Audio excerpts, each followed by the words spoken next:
Hey, yo, MOM Radio and the Pipe Bomb Radio Network present Not Your Mama's Radio Show with your hosts, former WWE Superstars and two men that are always on a mission, Oscar and Sir Mo.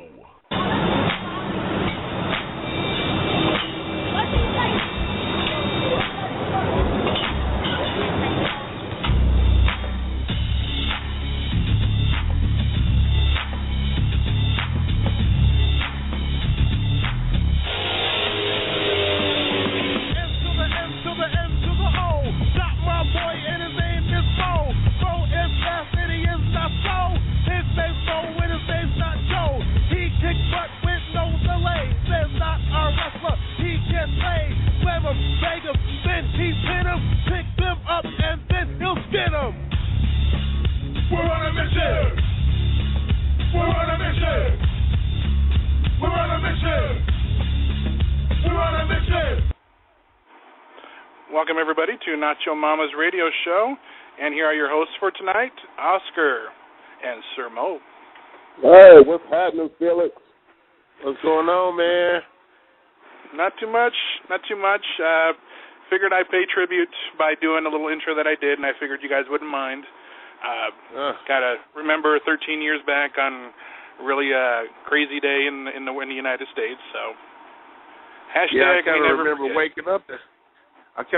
waking up that morning looking at the TV thinking I was playing a video game or something, watching those planes fly into the building. Yes, sir. It was a crazy day. Just threw me for a loop. I had just got off a flight that morning from Chicago to L.A., and I was watching television and could not believe what I was seeing. And couldn't help but think that the plane that I was on could have easily been hijacked into that situation. Wow. Yeah. But, thank you for doing that. Our condolences at Not Your Mama's Radio Show go out to the family and friends of all those loved ones who lost their lives on 9/11. It was a solemn day, not just for the United States, but for the world. And so that's a day, just like President Roosevelt said back in World War II during the attack of Pearl Harbor, this is another day in our world, our nation, that will live in infamy, and it's a day that we'll never forget. Amen to that. But we got a great show tonight, guys. Yeah, we do have a great show. Tonight, we are going to be focusing on, keeping with the theme of how we started the show, and I apologize, but everything in life can't be fun and games. Tonight, our theme and topic is going to be restless suicides. We just lost another one of our brothers, which will be covered in the WWE report. We're going to talk about Sean O'Hare. We're going to talk about that. We've got a panel of our radio podcast counterparts coming on. We got Evan Proud from Under the Mat Radio. We got Evan Ginsberg from the Evan Ginsberg television and radio show out of New York. We got psychiatrist Dr. David Reese coming on who's a psychiatrist who covers the problems of WWE stars and NFL stars. He's going to give us his clinical observations on suicides in sports. We're going to learn a lot. It's going to be an informative show. We're going to get a lot of perspectives. And in the second hour, we are going to lighten the mood up because we got our headline featured guest tonight. Is a real fun guy and a buddy of me and Mo's, Grandmaster Sexy Brian Christopher, who's actually going to snap us out of our funk because he's going to be doing a show. He's broadcasting live from a Memphis Grizzlies tailgating party that he's hosting tonight in Memphis. But he's going to come on, and that's going to be a lot of fun. So we're going to start on a low end for a while tonight, guys, but I promise we're going to bring it up because Brian Christopher is a party animal, and he's going to snap us out of our depression. But tonight, there are some things that we need to talk about. Sean O'Hare, unfortunately, is not the first person in our business to commit suicide, so we are going to delve into this problem tonight. We're going to get it cracking, get it going, and see how we can prevent it, what causes it, and what we can do. So tonight's going to be informative, but on the downhill slide, it's going to come up and be fun, I promise you. I look forward to it. All right. Do we have our other sister in the neighborhood, just Jimmy Mimi in the neighborhood? Not yet. All right. Well, we will. I'm sure she'll be calling in here in just a moment. All right. So, Mo, how was your week and what's going on, bro? Hey, man, what's going on, man? It's been kind of slow. Had a bad weekend on Saturday. Had a bad treatment. Ended up having a seizure. So, yeah. So Tuesday and Thursday this week is been watching the blood pressure. Blood pressure dropped something tremendous on Saturday, and so things didn't go well. Tuesday went fine, and today went fine. I actually they changed my time, so I actually just got home like 15 minutes ago from treatment. Perfect timing. So if I'm not my lively self, then that's why. But other than that, treatment's been good. Everything else has been good. I'm scheduled to be at the Ashley McClure Memorial event on Saturday night in Union City, Tennessee, for Jason the Brain. We had him on a week or so ago, a couple weeks ago maybe. But unfortunately, I'm not going to be able to make that. Another organization that myself and another friend is starting up in Alabama had scheduled a clinic this weekend for our guys down there, and heading the clinic was supposed to be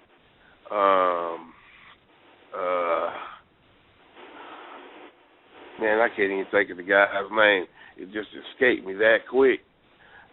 He WCW Superstar. He was part of that Mortal Kombat deal. Glacier was supposed to, yeah, Glacier was supposed to be handling the clinic down there this weekend, but he can't make it. I think having surgery on his knee or something. So I got the call this morning that I needed to make myself available because it is my talent. I am booking down there, so I'm going to head out here early in the a.m. to head to Alabama to take care of that clinic on Saturday. So, I'm not really looking forward to an 8-hour drive that I hadn't planned on making, but, it's a business thing, and, business goes on. We wake up in the morning, we're breathing, we're healthy enough to walk out the door, then we gotta do business. We gotta make it work. So that's what I do. I make it work. Well, they love you in Alabama. What's going on with me? Huh? They love you in Alabama, so it should be good. Hey, well, the beauty of it is the payoff is nice, so I can't complain about that. It'll give me a chance too, also, while I'm down there, to look for a place to live because I plan on moving down there. because I'm going through some life changes right now, and one of the changes is I have to move forward and find me a place to live, and so I think I'm going to be moving to Alabama in the next month, so maybe in the next 3 or 4 weeks if the finances come through. But other than that, also with my Bully Mania program, of course, we're starting a new organization. It's called YPDC. It's Young People Don't Cry, spearheaded by myself, Oscar, and his wife, Dreamy Mimi. The three of us. Who's now on the air with us now. Okay. Hi, the three guys. of us are going to... Hey, how are you? How's your day? The three of us is going to embark on, getting out here and saving the youth of our country, because there's a serious problem going on in the United States. I won't say worldwide. I'm just going to focus on the United States, but there's a serious problem going on when you have gangs of youth running around attacking people, innocent people, in public parking lots, beating them up. There's a serious problem, and we need to have some kind of summit with some of these parents, because they're not doing the job that God has entrusted them in doing with raising our children. It makes absolutely no sense for a gang of youth just to be out of control, running around and just beating people up, man. And then everybody wants to get mad when one of these little young, African American or white youth or whatever the case might be, when one of these youth get shot and killed. When they get shot, exactly. Right. Then everybody wants to be mad. Right. I'm telling you right now, I have absolutely zero tolerance and zero sympathy for a kid that goes out and gets in these groups and attacks people, man, just helpless people. I have zero tolerance and zero sympathy for what happens to them. If they get shot and killed, you know what? They made their bed hard, they got to lay in it, and parents can be mad all they want, but if they take a close look at themselves, they'll realize that they're the problem. Stop trying to be your kids' friends and be a parent to your kid. And another thing that I found out about a lot of parents is, this is one of the biggest excuses I've heard a parent make. Well, my kid had to grow up fast because I had a drug problem, and they had to watch their sisters, they had to watch their siblings or whatever. Well, you know what? That's not that kid's fault. That's your fault. Nobody told you to get out here and get on drugs.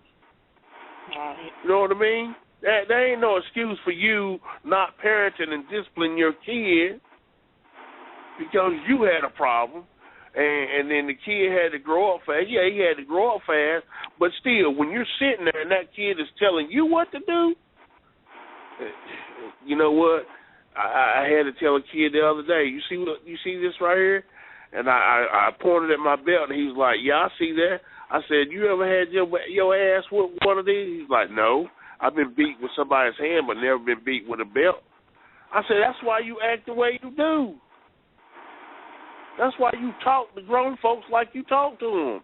I said, boy, don't ever let me get my hands on you. So there's a growing problem that somebody needs to address, and I'm throwing my hat in. I'm ready to go to battle to try to save some of our American youth, because this is just getting ridiculous, man. What is it that we tell parents how to handle their kids when politicians and church groups and the law all of a sudden? I'll put it like this. I woke up one day and it's a crime to spank your kids. Now, my parents was whooping our asses treacherous over the smallest little things to keep us in line. Now, all of a sudden, okay, let's clear that. These kids will cuss you out. They do what they want to do, say what they want to say. You tell them to do something, they asking you why and all this old nonsense and BS. but the law's been made it to where, and these kids know this. They got Department of Family Services on speed dial. These little. Well, here's the thing. Let's clarify that though. It is not a crime. It is not a crime to spank your child. It is a crime. The crime comes in when you leave bruises. You understand? The crime comes in when you leave bruises. The crime comes in when you overdo it, when you're excessive with it. That's where the crime comes in. It is not a crime to spank your child. Yeah, well, I don't know. I've seen some people go to jail and on the news and be like, he beat his kid with a leather belt. And the word leather belt is in big, bold letters with an exclamation point like that's something new. Well, it's not. It's not nothing new. No, it's not nothing new. That's how my mother beat me whenever she felt like it. She used a belt, a racing car track, whatever she could get her hands on. Exactly. The infamous switch from down south where they made you go to the yard and get your own switch. And if the cane took too long to get it, that added 15 extra lickings to your rack when you was going to get it. Now Yep. When they started talking about not whipping your children, my mother's statement was to a police officer, I'm going to beat mine so you don't have to. Because mine is going to come out of love. When you get a hold to him and have to beat him, you're going to be trying to kill him. Right. All of that, I'm going to take care of him first. And see, when it comes down to it, like what Oscar was saying about these little kids having child welfare and speed down and all of that stuff, the bottom line is if you get it in control in your own home ahead of time, them little Negroes, they ain't going to be thinking about calling child welfare or nobody else because they gonna have too much sense that they know child welfare can't save me. My mama might take me and leave me there. You know, so did she say on the radio, them little Negroes? Yes, I did. The little Negroes. Amen. She said them little Negroes, they go. Okay, I'm glad this is not your mama's radio show. we be off the air someplace else. Did they say Negroes? They say Negroes. Negroes. Did she just say them little Negroes? With that she said, that little Negroes? Them little Negroes? But Jesus, yeah. All right, well. Sept and Gabe, it is time for Dreamy Mimi's WWE report because we obviously it was open enough. We got a lot to talk about tonight, and we got Brian Christopher Lawler coming on later on in the second hour. We got some people that are going to be joining us. So, the WWE report by Dreamy Mimi. Dreamy Mimi, are you ready? I'm ready. All right, fire away. Eat, sleep, beat John Cena. Has the bunny been revealed? This is your WWE report for the week of September 7th, 2014. Night of Champions is upon us. Sunday, September 21st, from Nashville, Tennessee, all roads lead to the land of country greats. As many thought it would be a match between Bray Wyatt and Chris Jericho, it turns out that Bray is out of the picture, and oddly enough, Jericho has turned his sights on the Viper, Randy Orton. Also at the upcoming event, the irresistible force meets the immovable object, as Mark Henry, the world's strongest man, meets the Siberian brute, Rusev. Will we see a world's strongest slam, or will Henry fall victim to Rusev's accolade? This one you don't want to miss. Have the Usos tag title run reached its apex? They must face sons of the American Dream, Dusty Rhodes, Stardust, and Goldust, who has been on a roll lately. It's a good chance that this winning streak could lead them to a tag title victory. At Monday Night Raw, Paul Heyman and John Cena had a very entertaining exchange, as Heyman reminded Cena that his client, Brock Lesnar, has a motto of eat, sleep, conquer, repeat. Cena let Heyman know that his motto is eat, sleep, and be John Cena. But will being John Cena regain him the WWE World Championship? Next Sunday night, around 11 p.m. Eastern Time, we will all know the answer. It has been speculated that the sidekick of Adam Rose, the infamous Bunny, is in fact Darren Young. As this has not yet been confirmed, setting his sights on Heath Slater and Titus O'Neil seems to be a dead giveaway. But until the head comes off, we really don't know, do we? On completion of the film Lockdown, Dean Ambrose is set to return to Monday Night Raw this coming Monday. In other news, former WWE star Kurt Angle is set to make an announcement in 2 weeks regarding his future plans. Is he making a return to WWE? We'll all have to wait and see. Right now, as you are listening to our show, tune in to the WWE Network as NXT TakeOver is underway right now. We here at Not Your Mama's Radio Show mourn the passing of Sean O'Hare. Our condolences to his friends and family. This WWE report was brought to you by Whitaker & Company, Certified Public Accountants, 887-880-1033. All right. Thank you, Miss Brady. Your news is always right on point. Felix, tell us quickly, now the champion, what titles are going to change hands? Tag team title? Yes. Okay. That's about it. That's about it. That's about it? That's it. Yeah, the tag title, yeah, them Negroes is over, ain't they? Well, you know what, though? The Usos, they're a great tag team. But you know what? Right. They totally remade Gold and Stardust into something kind of odd but entertaining. And they've been on such a roll, as Mimi was talking about.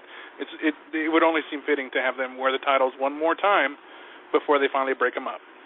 Yeah, no, I can definitely see them, the way they got that thing going, I can definitely see them with the titles. Now, I don't see them keeping it, until this time next year or for an extended run, but I do expect them to have it, and it looks like they're going to have some pretty hellacious matches with it until they drop it to somebody else.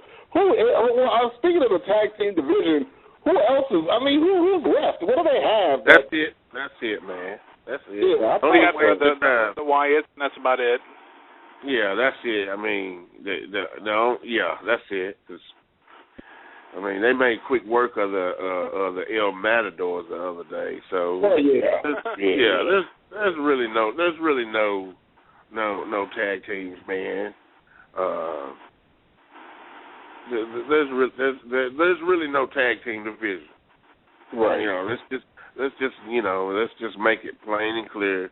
Goldust and Stardust together is just something that they put together that works, that's working, and that's good. Right. But it's only gonna work for so long unless they get some other tag teams, not just some people that they throw together that. And they ain't trying to create that division. They're so far removed from the tag team division. It's unreal. And the other stuff that they doing, Mark Henry and Rusev, boring. That's boring. That's boring. Seriously, that's boring. I watched the Jericho Bray Wyatt match on Monday Night Raw inside the cage. Didn't take a rocket scientist to see that Wyatt was going to win the match. It was boring. It was boring as well. I think the best match on the whole show was when they let the NXT guys work the show. That was the best match on the whole show. As far as wrestling content, the mic work between John Cena and Paul Heyman. It was flat, man. That interview, nothing about that interview would entice me to want to watch the rematch. Nothing about that. Ain't you going? You're actually going. You know, nothing about that interview. I'm going. I'm just saying, if I was a fan watching that from home, nothing about that interview would make me want to watch that rematch. It was one of those things where John Cena said, he wants Brock Lesnar, and if he don't get Brock Lesnar, he's going to beat up Paul Heyman. Who cares if John Cena beats up Paul Heyman? True. I mean, that's you can't stand Paul Heyman. Do you care if John Cena beats up Paul Heyman? Nobody cares, Pete. Huh? No. What you think, Pete? I mean, it'd be more of a repeat of what CM Punk did about a year and a half ago when he had Paul Heyman on top of the Hell in the Cell and he just beating the hell out of him with a kendo stick. Right. It's just a beatdown of a guy who's really not a wrestler. No, exactly. What I mean, doesn't. Wow. Okay. I mean, something has got to give as far as the story, right, man? Because I'm telling you right now, and I see it all over Facebook. If you look at Facebook right now, you have more people talking about watching NXT right now than watching Monday Night Raw. They'd rather wait till Thursday night to watch NXT than to watch Monday Night Raw. But because if you watch NXT, you're going to get pure wrestling. You're going to get to see some talented people wrestle in the ring. You're not going to get all the clown stuff. You're not going. I mean, I watched Raw for the first time. I watched the whole program on Monday, and I can understand why people stop tuning in.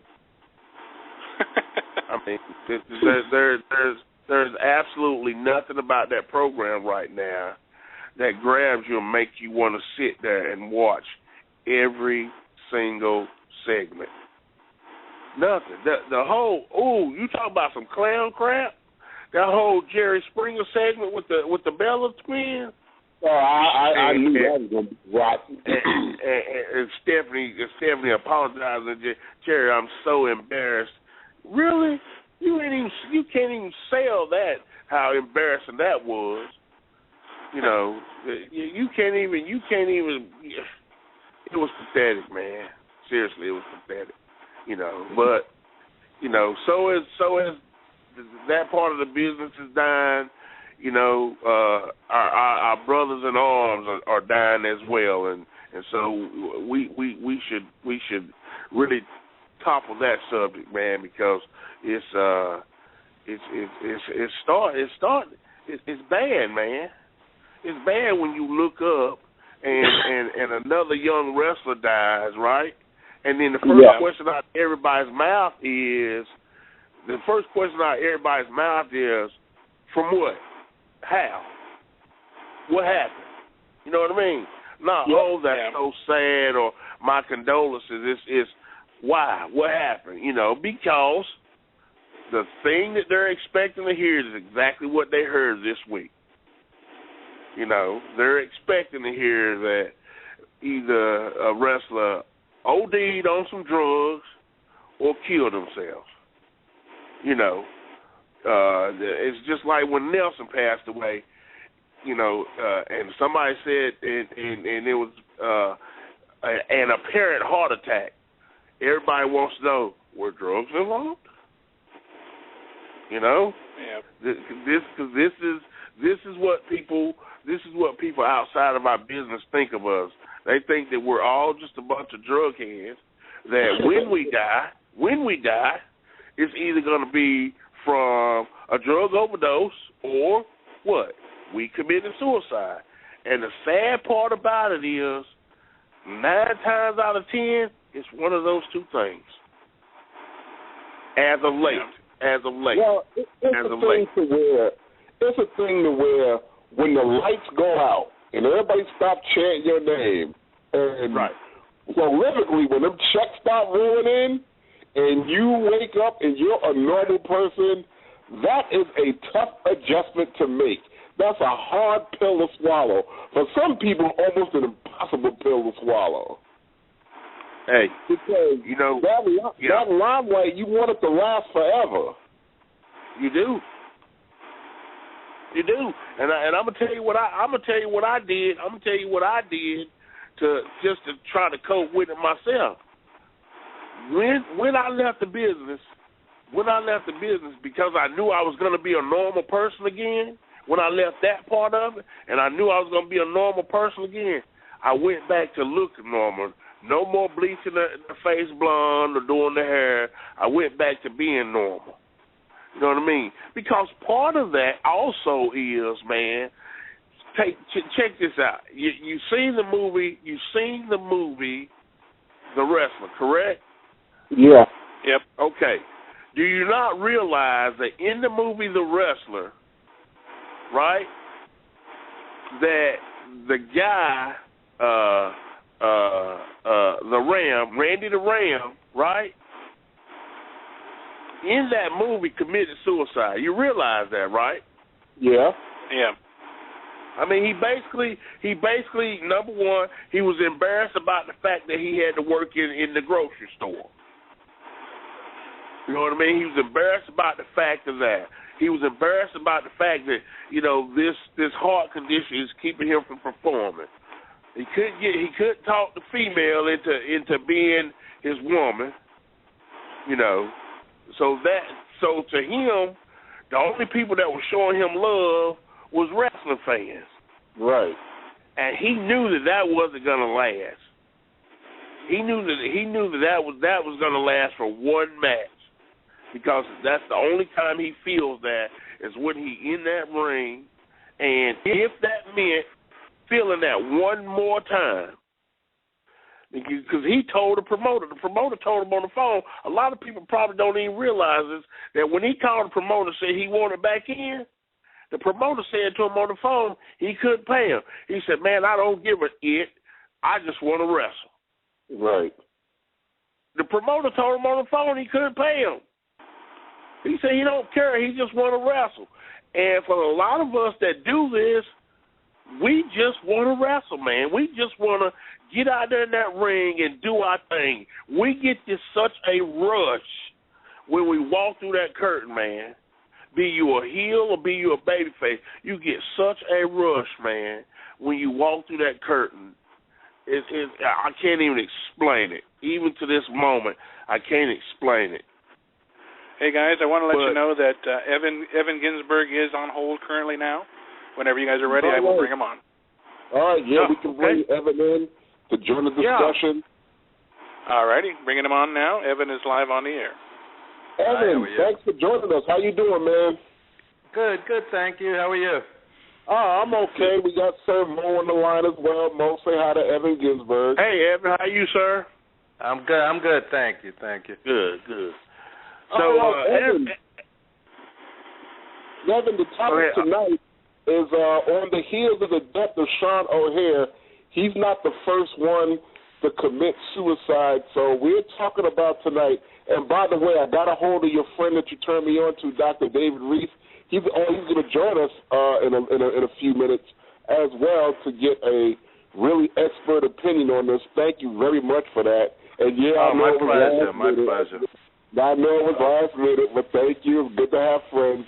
But Evan, the question just straight out. What's the deal, man? Why are our people killing themselves? What do you think? I was very good friends with Larry Sweeney from Ring of Honor, and we worked on The Wrestler together, the movie The Wrestler, and he was bipolar, and that's part of the equation with some of these cases, and also concussion syndrome in some cases. There's been evidence that have shown that repeated concussions lead to depression, and suicide. And besides the obvious, what do you do after the glory? All of a sudden, a wrestler is not in front of a big crowd. He's wrestling on a meaningless indie show, or he's not wrestling at all, and he has some job that's not satisfying him nearly as much. And I was associate producer on the movie The Wrestler, and we kind of showed this, that the character, and this is not a blanket statement, of course. There are wrestlers who have done quite well after they've retired and, lived a very rewarding life. I'm certainly not making a blanket statement, but in many cases with athletes in general, what do you do after the glory is over? And it can be depressing. My father was an all-city basketball player. He played at Madison Square Garden, and the next thing you know, you're driving a cab, and you're just another guy on the street, and right. Sometimes it's hard to deal with it. So it's hard to make a blanket statement for all of these cases, but there's too many of these cases, and something needs to be done because it's going to continue to happen. Maybe I don't know, it's a thing to where, I don't know, they don't create support groups that I know of that for us. Maybe we need to do that. Maybe we need to get a support group, because that's what a lot of addicts and a lot of people who are depressed and all that kind of stuff like that. Wrestlers need a support group, because you need to have a group of people who actually can sit around and relate to the topic. Because, I can't go to a support group with a whole bunch of people who do other kinds of jobs and get a, and I tell them, I performed at Madison Square Garden, I'm taking calls at a call center, or, that's my job, me personally, or whatever it is. And, who can relate? But that's the question. What can be done? Because this is an epidemic of a crisis proportion that, you talked about Larry Sweeney, and we're talking about Sean O'Hare, but they're not the first two. Mike Awesome killed himself from ECW. Well, let's go back further. Go back to Kerry Von Erich. Wow. Sure. He's like one of the biggest legends in the business, period, the Von Erich family. And you see how that turned out. It's by God's grace that, that Mo, you've been on the dark side of that kind of depression. What brought you back? Me? Yeah, me. Mine was strictly divine intervention. Number one, the whole situation at the point of being ready to kill myself. There was a situation that was going on with my girlfriend that I felt like at the time was more important than my problems. All right. So by the time we got her situation straightened out, my problem seemed so small that it was like I never revisited the whole thing. And really, when I think about it, even today, when I think about it,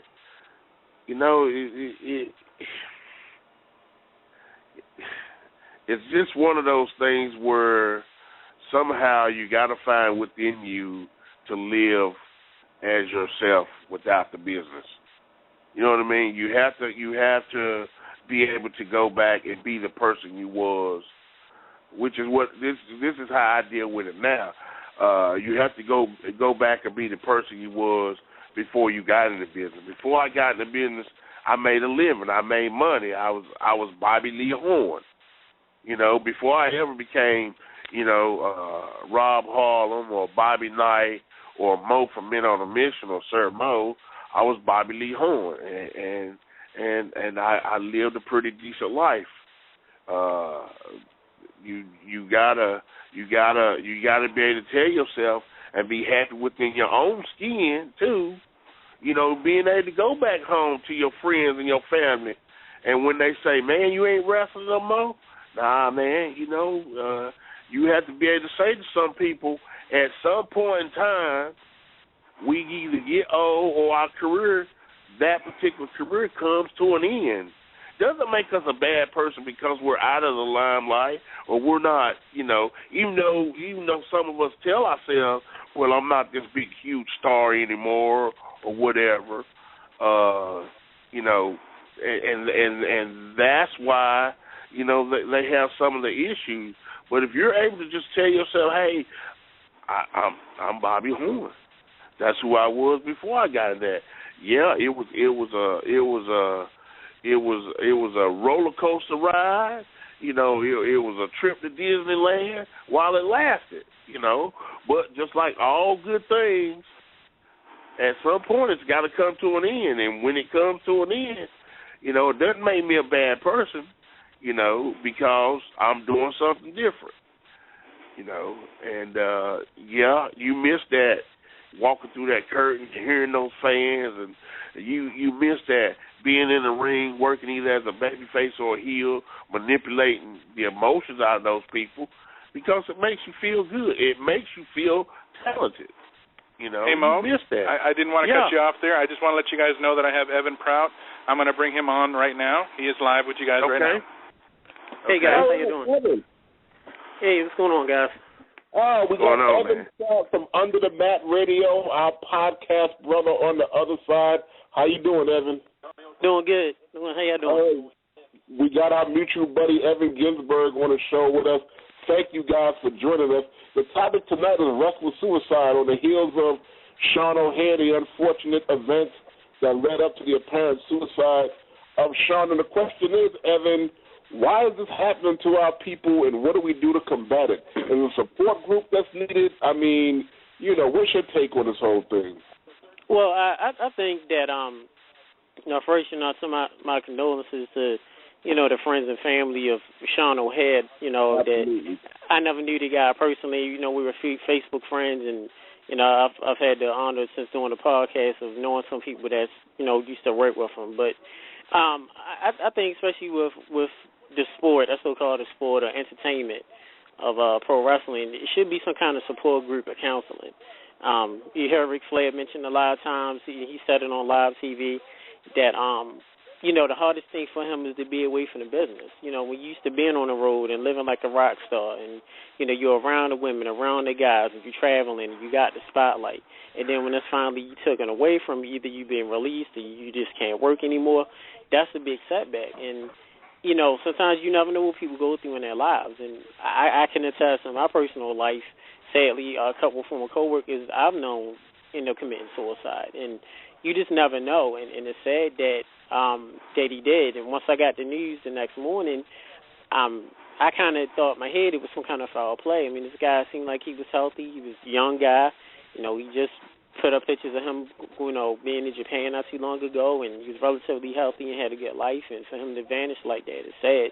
So I think it should be some kind of support group of, peers that even, reach out to friends, when you on a road like that and then you don't have it anymore.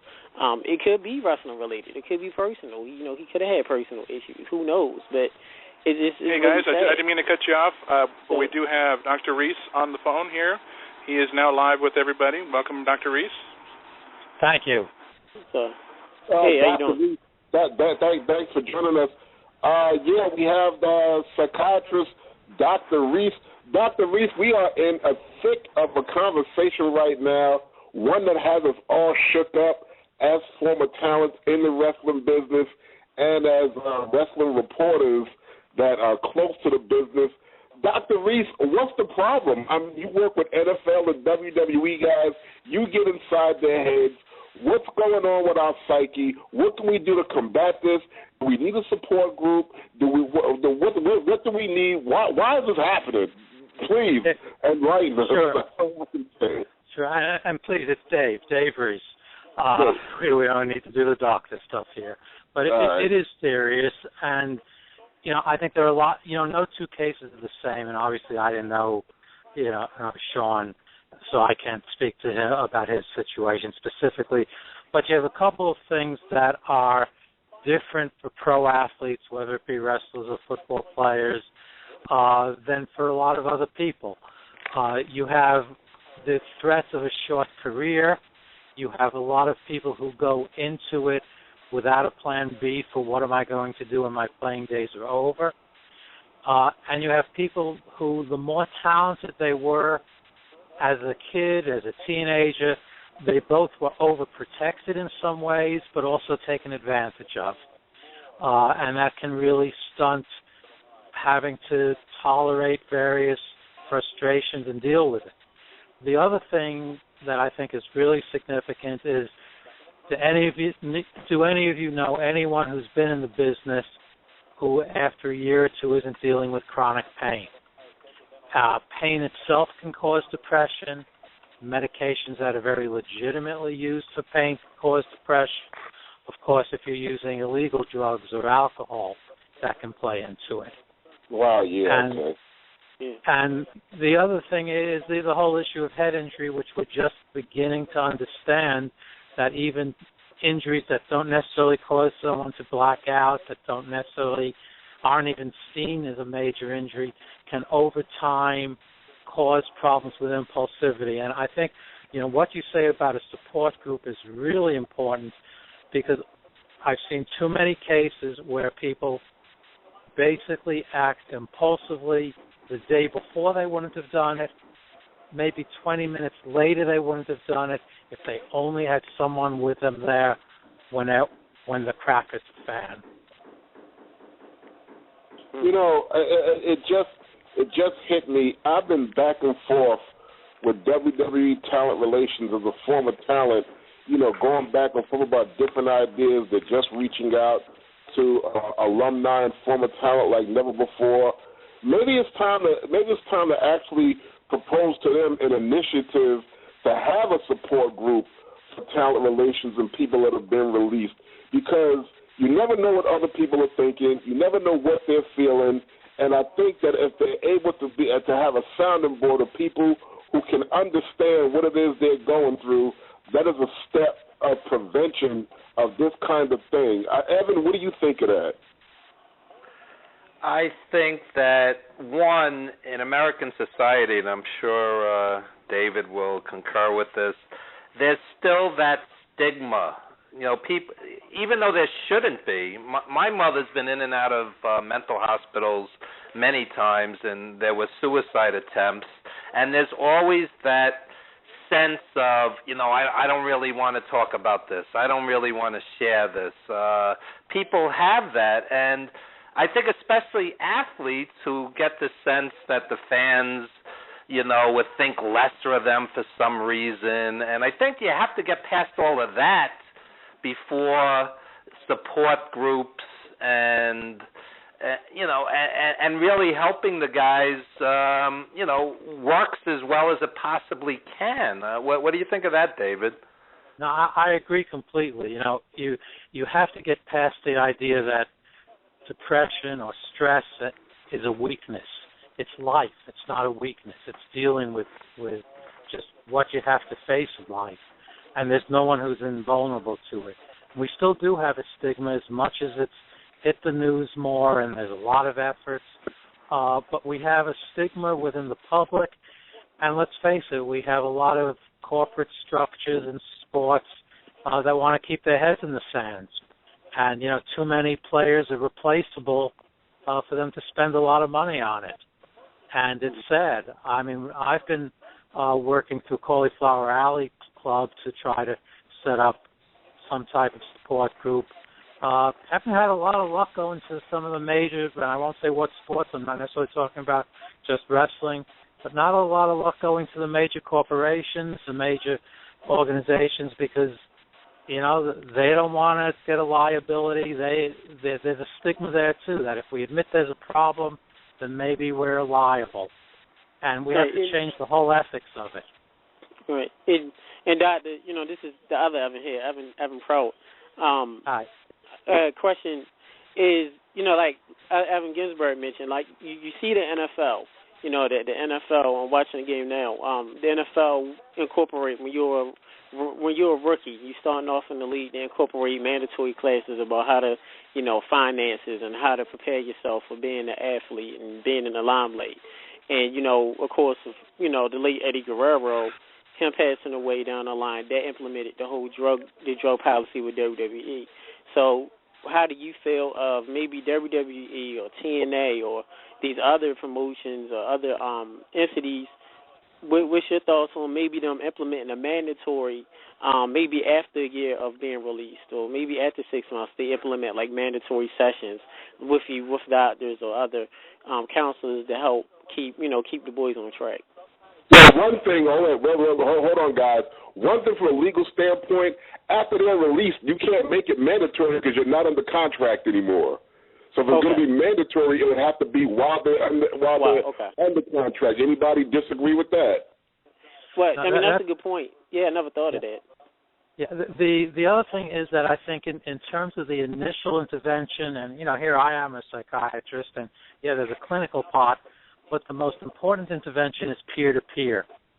And to just set up even informal connections, just to have a place where people can talk with each other, with veterans, with guys or women who were there before.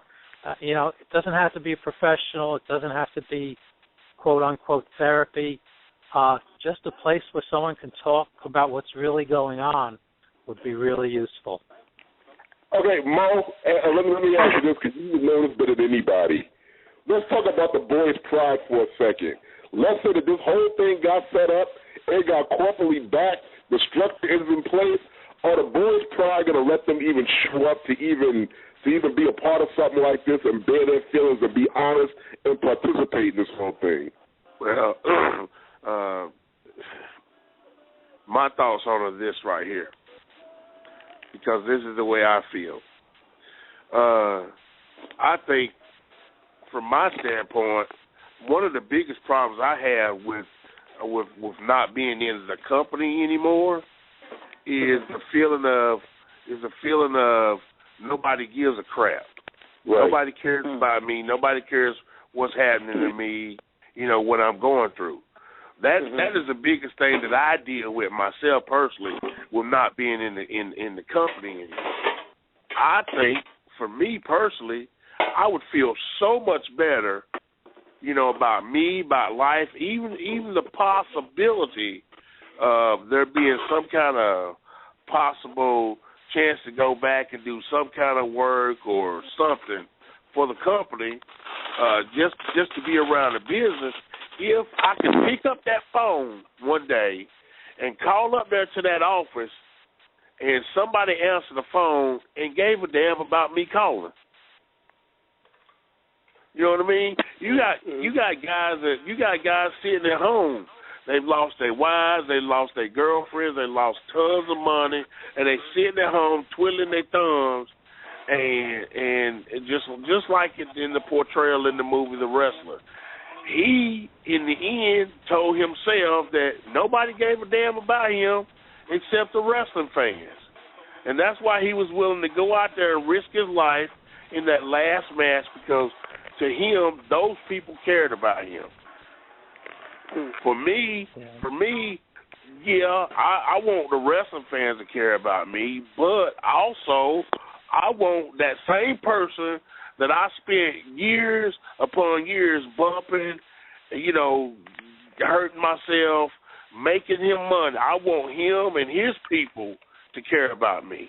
And whenever I call up there and can't just get somebody on the phone that acts like they care, man, that's depressing.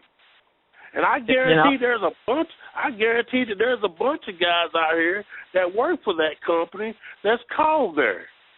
Not necessarily to beg for a job, but if nothing else, just to see if anybody up there even thinks about them or care anything about what they're going through. David, how does the NFL, the WWE, or whoever it is, how do they respond? I mean, what can they do? What can they do to help us not go through these, help us avert these tragedies that we're having? Right. I think that's a very good point in terms of just the connection, and that's really what I was referring to. I said that, athletes, we talk a lot about athletes being protected and being, given a lot, but the other side of it is how much you're taken advantage of and how much people see you as basically cannon fodder. And, as soon as you're not at your peak, they're how many standing in line to take your place and you're not worth crap anymore. And that mentality has to change, whether it be the NFL, whether it be the WWE, even going down to the colleges, where basically your athletes are seen as utilities. And that's got to stop. They've got to be seen as more than just, utilities who are out there and people that play to the brand. They're people. And it wouldn't even cost that much, and it's really foolish to not set up a program that wouldn't even cost much to let people know that someone cares about them. Right. And I have a fear that, and it's sad, you see this in a lot of state legislators, and a lot of times that it would have to be somebody really big to die or some really big travesty for people to implement laws or implement rules that should have been implemented beforehand. And it's sad to think that, we're talking about this where, it should be some kind of big brother program or counseling or some kind of committee where, the boys get together and help counsel each other and help each other out through, their life post-WWE, post-stardom. But I would hate to see that, Sean O'Hare being a great athlete and talent he was, he wasn't necessarily a big household name. And I would hate to see, we've seen this before, that we would hate to see if someone else, someone of a Rock status or Hogan status, what happened if they have commit suicide? I would hate to see that, okay, they do it, and then now we really got to, push the gun to something that needs to be done. Right. I would hate to see that happen. Here's the thing, guys, and this is as true as you are ever going to get when it comes to wrestling. Everybody wants to send out condolences to the family and friends, and they want to talk about how great a person was to work with in the ring, and the last time they saw him at a show that was so nice and so humble. Everybody wants to get on that bandwagon when the truth of the matter is nobody gives a rat's ass about anybody, because this is a self-serving, self-centered business that we're in. And until you die under some circumstances like that, and prior to Sean O'Hare dying, how many people on Facebook was talking about Sean O'Hare? How many times did you hear, did you hear the name? You know what I mean? You know what? Right. It's bogus. It's bogus, and people are liars, and people are two-faced, and they're thieves. I didn't know the guy. I ain't sit around and have a weekly conversation with anybody about Sean O'Hare, Mark Jindrak, Mark Henry, Undertaker. I mean, that's not that. If a person is not your best friend in your inner circle, in this business, wrestlers don't give a rat's ass about them, man.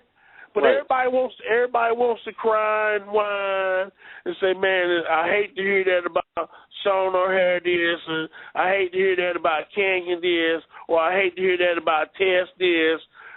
All of these people kill themselves. Right. Where were you guys? Where were you guys at?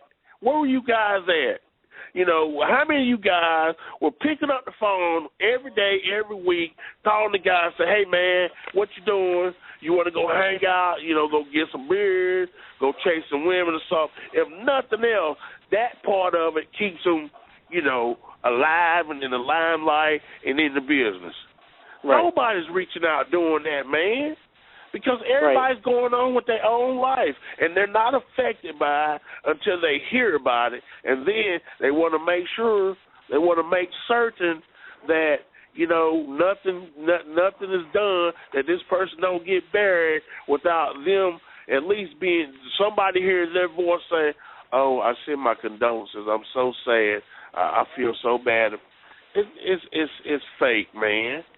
It's fake. Yeah, I believe that the doctor that we're talking to generally cares about what he's doing, generally cares about his profession. I believe Evan Ginsberg generally cares about his profession. But, I mean, how many of us honestly going to take time out of our day and our tragic lives to think about You know what? Sean O'Hare lost his job years ago. I wonder what he's doing. Or Sir Mo lost his job years ago, 14 years ago. I wonder what he's doing or how he's doing. Wonder what his state of mind is.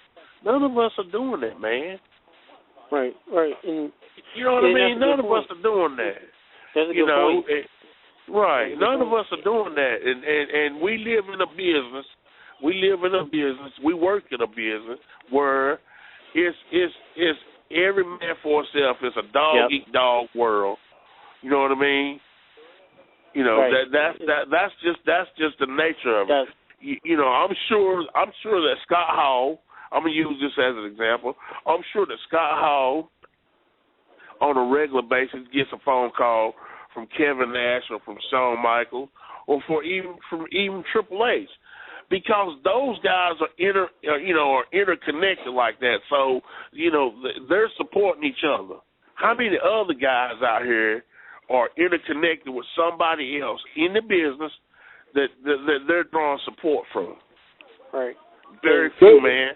And even on that, on a different, on a different side of somebody else. You know, just a few weeks ago, Jake the Snake Roberts, when he was sick and everybody was blowing up Facebook and Twitter and I pray for Jake, and it's like, you didn't know the man. I can say personally, and Oscar know me. Oscar personal friends, and Alvin Ginsberg, we're personal friends.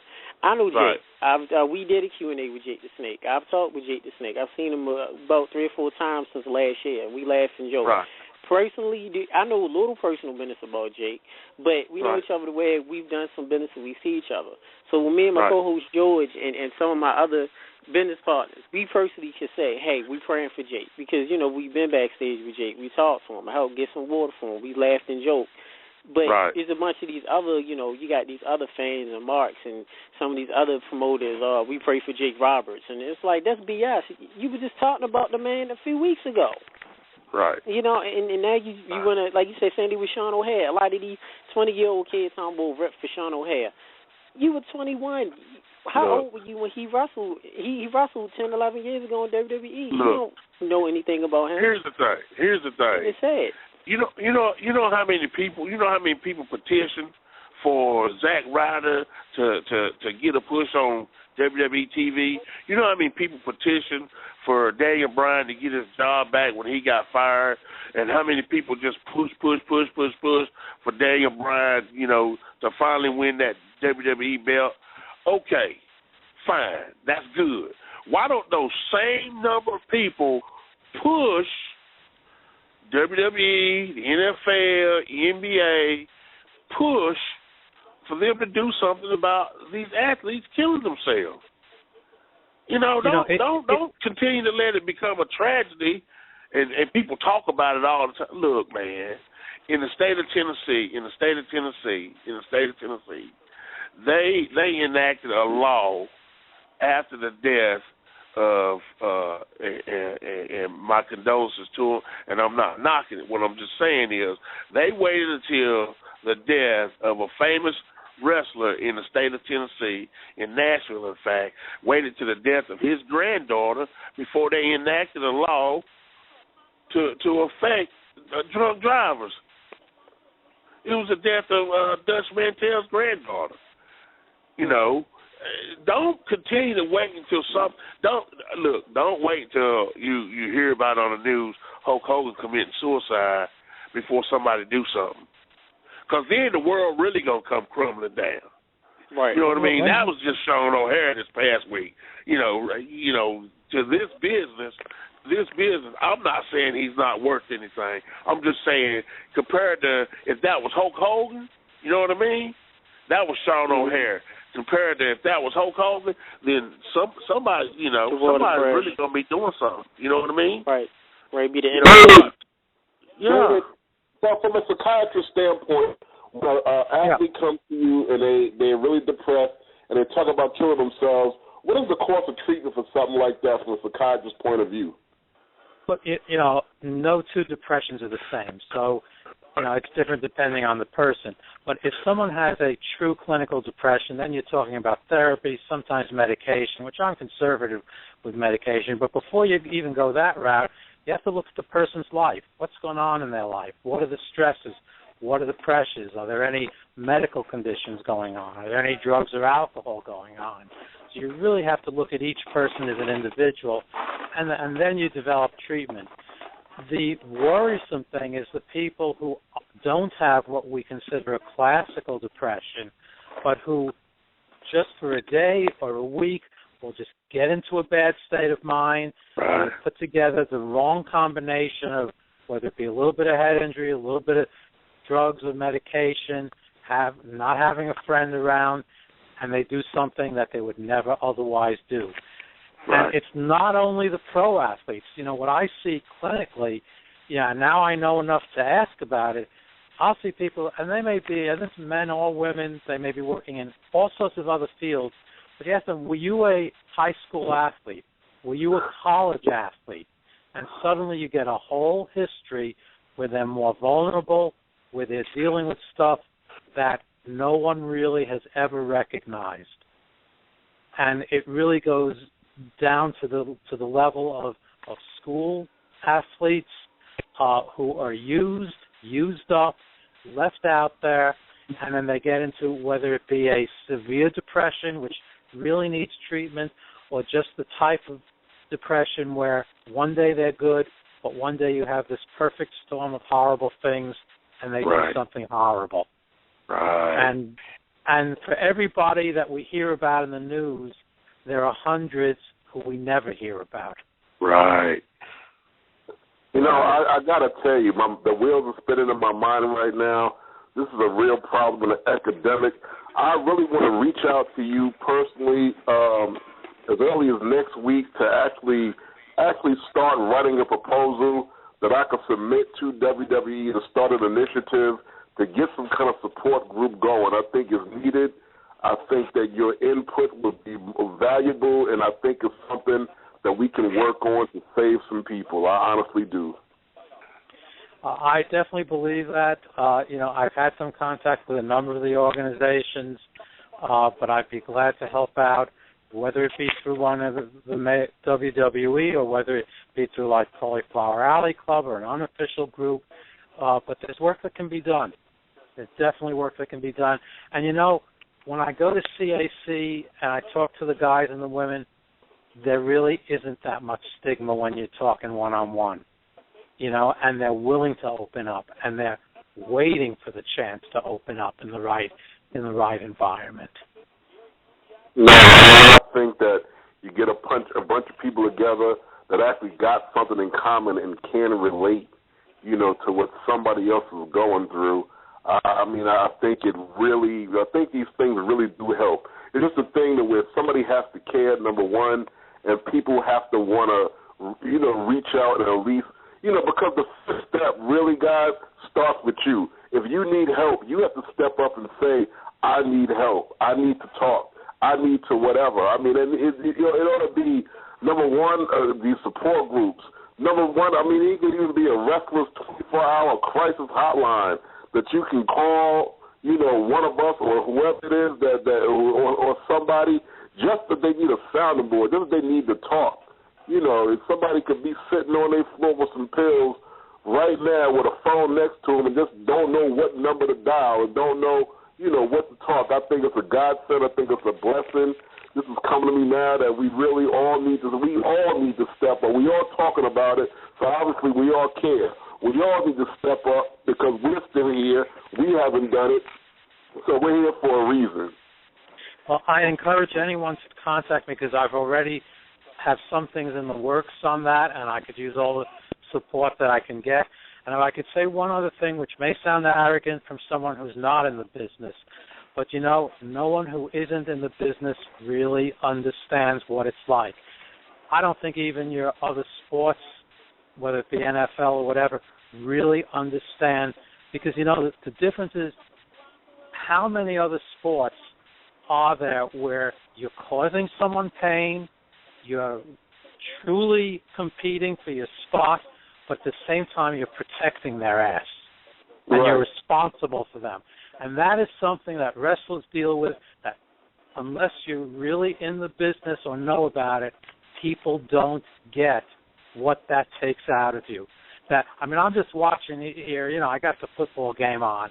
Now these guys are hitting each other. Do they really care about the guy on the other team? Oh yeah. As long as they don't get in trouble, not really. But tell me, when you're in the ring, you're protecting the guy you're with. And how many people understand the stress of that?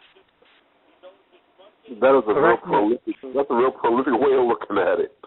Correct me if I'm wrong, because I'm not the one with the ring experience. I'll be the first to admit that. But correct me if I'm wrong that it's an environment like none other in any other sport. Mo, you're the resident wrestling expert. Tell the man if he's right or wrong. I didn't quite catch what he said. Well, he was saying that. Go ahead, say it again, Dad. That it's the only sport where you're causing pain, but you're protecting the person you're hurting at the same time. That's a good point. That's true. That's true. That's true. Look at the look at New Orleans and the bounty system they had a couple of years ago. Right. Now, you're not going to see that. You're not going to see Vince putting a bounty on someone. You're going to have him really get pissed off if his name guy gets hurt. Well, maybe not Vince, but that don't mean Vern Gagne won't do it. Tell the Iron Sheik can break Hulk Hogan's leg or something. Well, I'm not saying there are the outliers. I know, but you're right. But, you're right. But here's the thing, though. But we work in a very hostile environment. Even here's the thing. It's only hostile for football players when they're on the field playing against each other. Teams against each other. Teammates don't try to hurt each other, but teams try to hurt each other. They try to put the best running back or the quarterback out of the game. We work in an environment where, we hurting each other, we're protecting each other at the same time.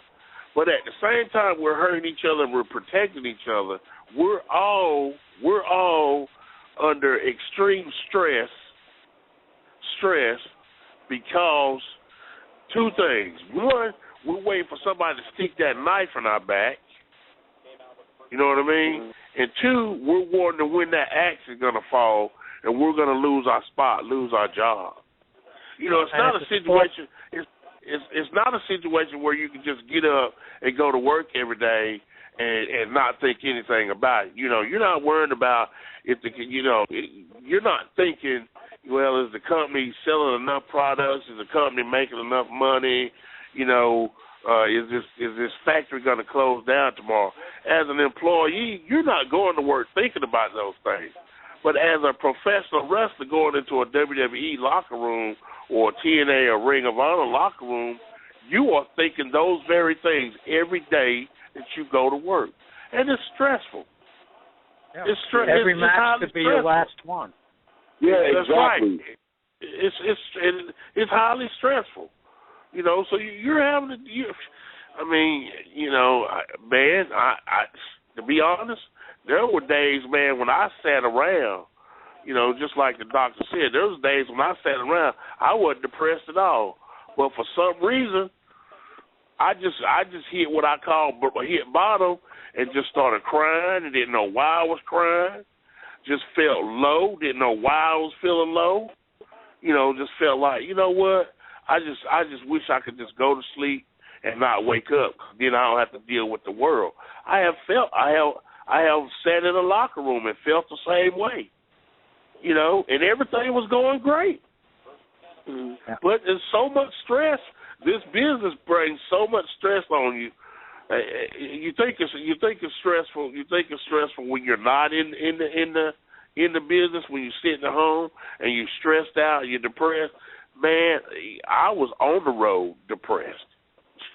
I was on the road, 300 days a year and still wanted to kill myself. I was depressed. So there's just something about this business, man. You know, and the environment itself, and the people you work with, man, that puts you in and sometimes puts you in a funk, man.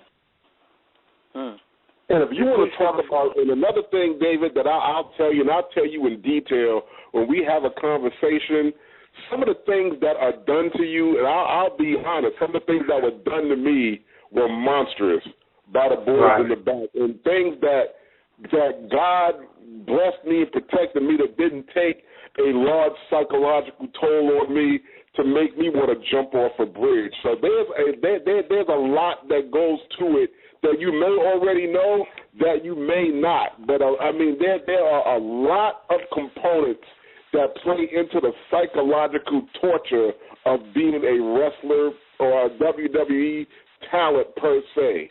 Believe me, it's not just one thing. How do you here's something really just nasty to think about. How do you reconcile with yourself in your mind when you're sitting at home, right? You're sitting at home, you done lost your job. How do you reconcile in your mind you done did everything in your power to be the best there is in the business? You use steroids, you use steroids, you use alcohol, you use all kinds of drugs, all these things to enhance yourself. Not only that, but some people have been asked to go above and beyond, you know, the use of steroids and drugs. We're talking about sexual favors and all this stuff.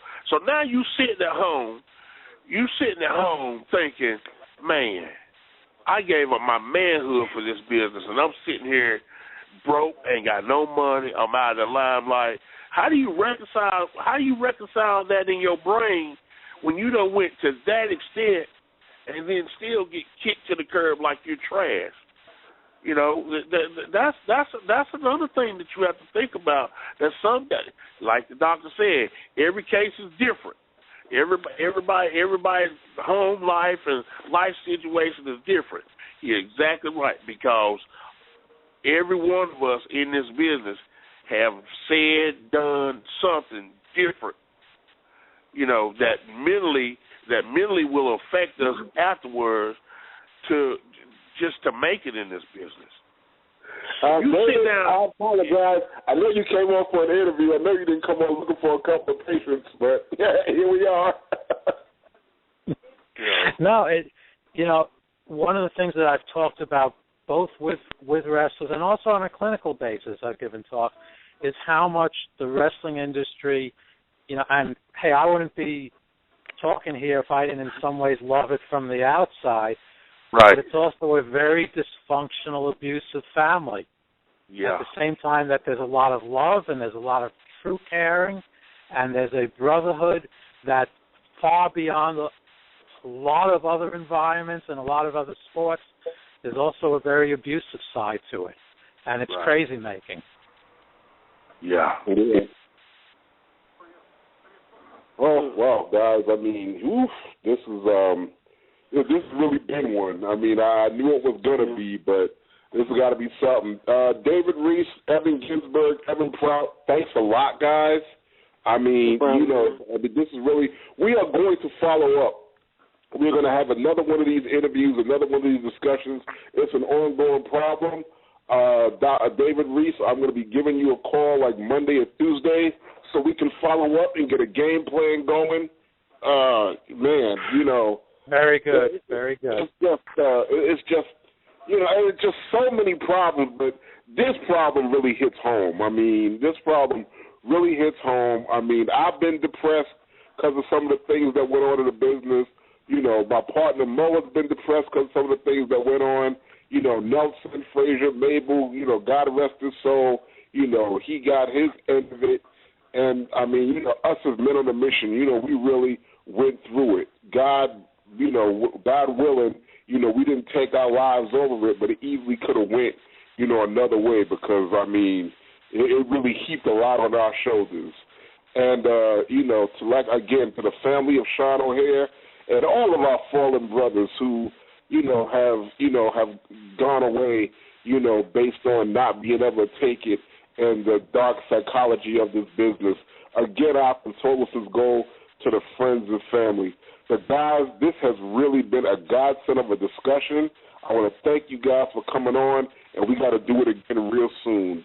Thank you a lot.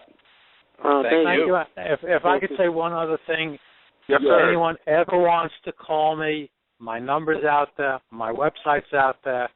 I don't charge for anyone in the business. It's something that I give back for the entertainment I've gotten. And anyone, anytime. I'm not going to say I'm providing therapy. I'm not, but I will provide advice, and anyone can call me at any time. That's awesome. We appreciate that. I got that number, and I'm definitely, like I said, we're going to set up an initiative. I'm going to pass it on to some of the guys in the business, if you don't mind. We're definitely going to give you a call about what we can do to combat this situation, and give you a call for advice on our own situations. God is an awesome God. He puts us all together for a reason, and it's great that we met somebody like you today. Evan, this has been one of the greatest gifts that you can give us, and I really appreciate it. Thank you. I have had 4 personal friends commit suicide in my life, and each and every time it's devastating, absolutely devastating, and you always second-guess yourself. I should have said more. I should have done more. And sometimes the person's 1,000 miles away, and people do have their own lives, and it's not that they don't care. And it's a situation that really needs. Excuse me? It's just an afterthought. So I agree. I agree that it's not that they don't care. It's just. It's just not something just readily on their mind. I agree. Mm-hmm.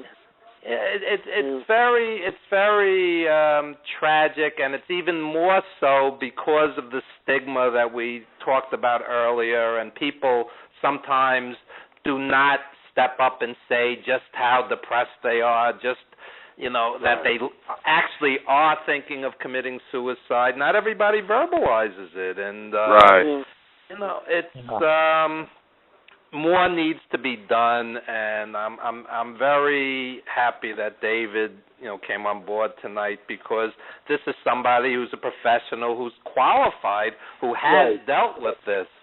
And David, did you want to give out any contact information, or? Sure. My email is just D as in David, M as in Michael, REISS @gmail.com. Phone number 858-204-8783. Now, it's not an emergency line. I'm not going to say that I can necessarily be there 24/7, but you call me and I'll return the call. Gotcha. And the people at CAC know that. I've advertised it, I've put it out there. A couple months ago, I had someone call me from Japan, and I was able to hook them up with a psychologist in Tokyo. And, gotcha. That hopefully it helps. That's all. And my wife is Korean, and in some cultures, there's still a big stigma going to a psychiatrist, talking about depression. Even in America, we're still trying to deal with all of this, right, David? Right. Absolutely. It's terribly misunderstood, and I can go off onto tangents on that. I won't right now. Right. But the whole mental health system is one big cluster, right now. Yes, sir. Yes, sir. Yeah. It is. We appreciate it, man. That's a godsend having you on the radio program today, because I know for me personally, there's often times I need to speak to somebody, because I'm sitting in a dark room in a dark place, and just all kinds of crazy thoughts running through my mind. And you're right. It's embarrassing to think about it. Just call somebody up and say, hey man, I'm thinking about killing myself. It just sounds, just coming out your mouth like that, it sounds stupid. I know it's not stupid, but it just sounds stupid coming out your mouth like that. And you're like, man, I don't want to pick up the phone and call Oscar and say, man, I'm thinking about killing myself. I'd be too embarrassed. I'd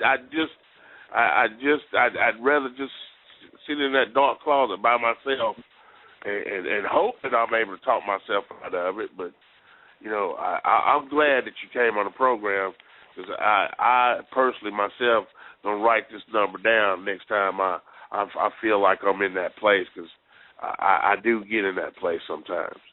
And even if you don't get me online, you'll get a call back. I got you. I appreciate that. Yeah, we really appreciate it, man. Thanks a lot. Well, thank you. Yeah. All right, guys.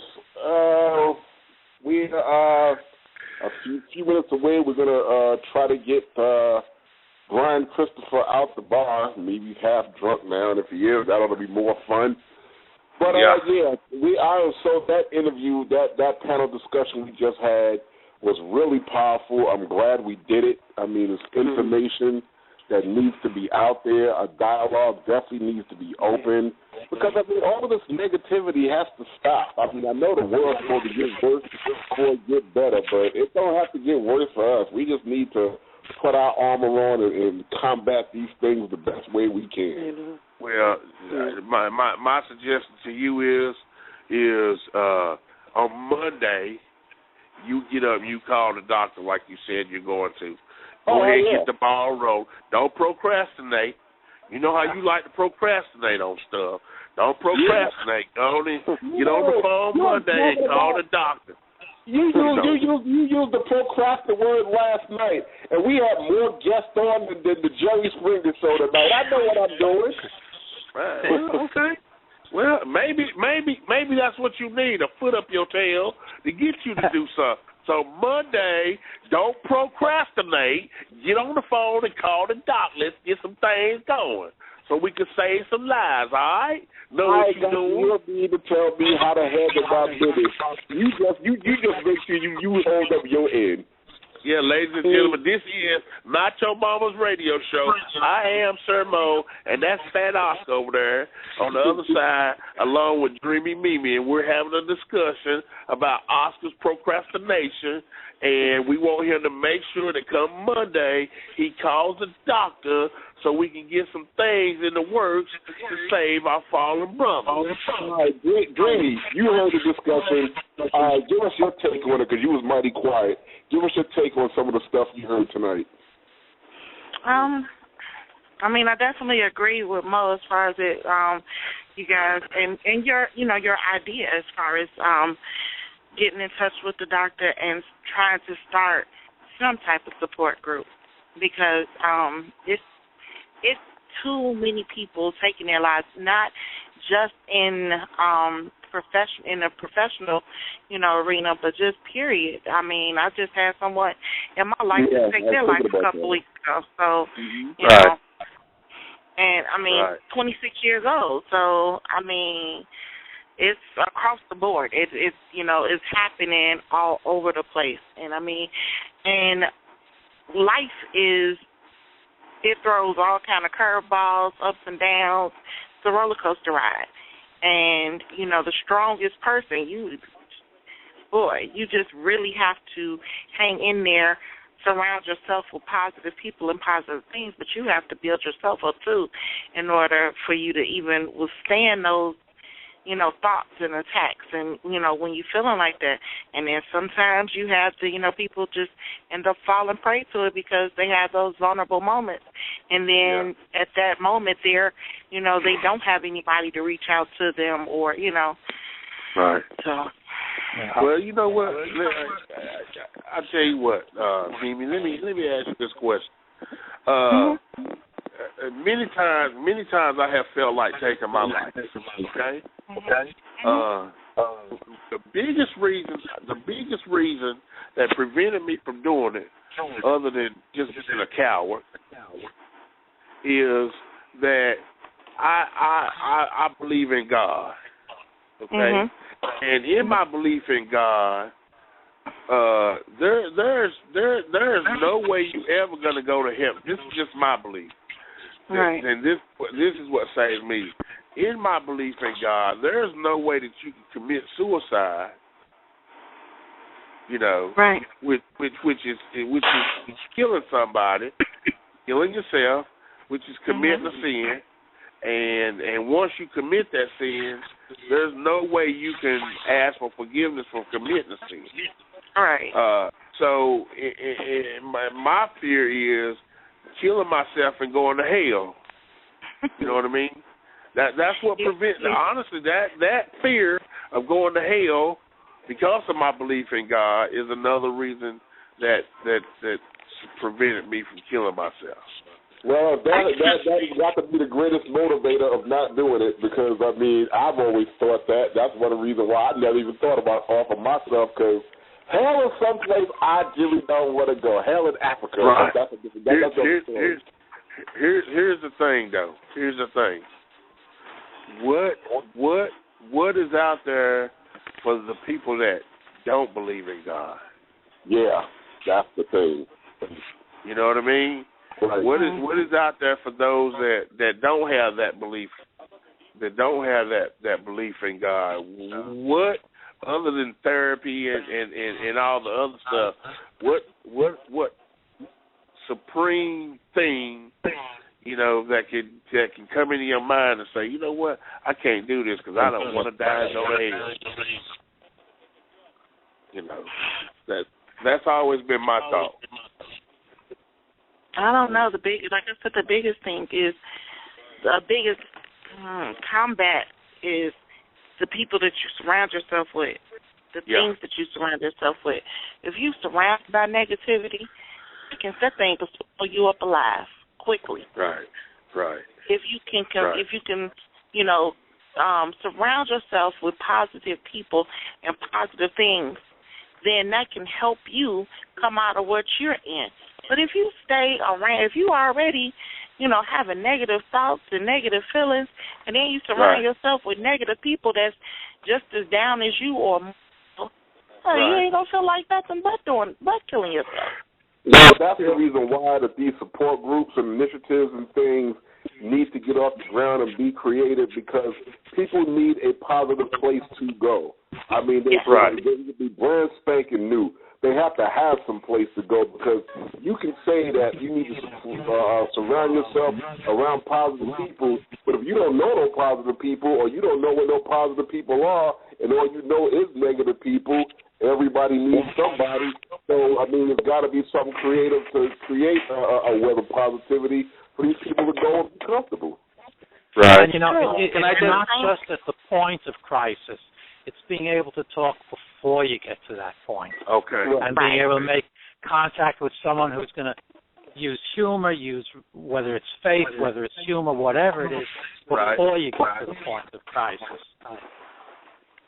If you follow your muse, follow your passion, do positive things, surround yourself with reliable, mutually supportive, creative, eclectic people, you're going to make your life a more, you know, a more positive experience in general.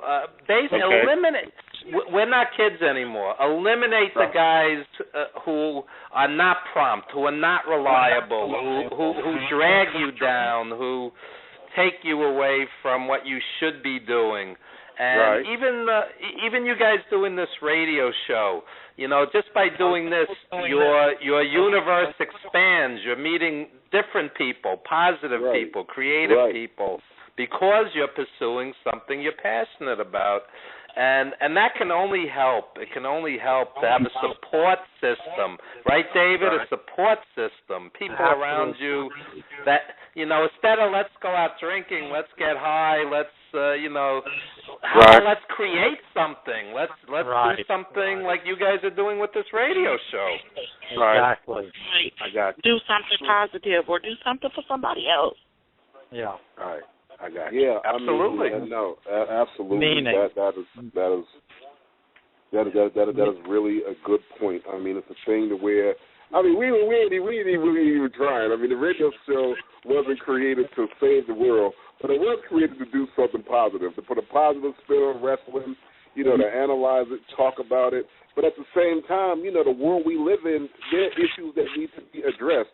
So if you have a public forum, you would be remiss not to address those. You would be, you know, remiss not to remember 9/11. You know, not to remember, you know, a comedian like Joan Rivers that brought so much joy to the world. That's what this platform is all about. The platform is all about positivity and recognizing that there are problems in the world, giving our spin on it, bringing in people that can help, not hinder, and just try to move the world in any small part in a positive direction. And I'm all for that. Guys, another thing that I felt. You guys could do it. You guys could do a 2-hour show on financial planning for wrestlers. There's all kinds of subjects that could help this community. One of the things I tell people is you don't have to save the world. No one's done that yet. Just be proud if you can plant 1 or 2 seeds.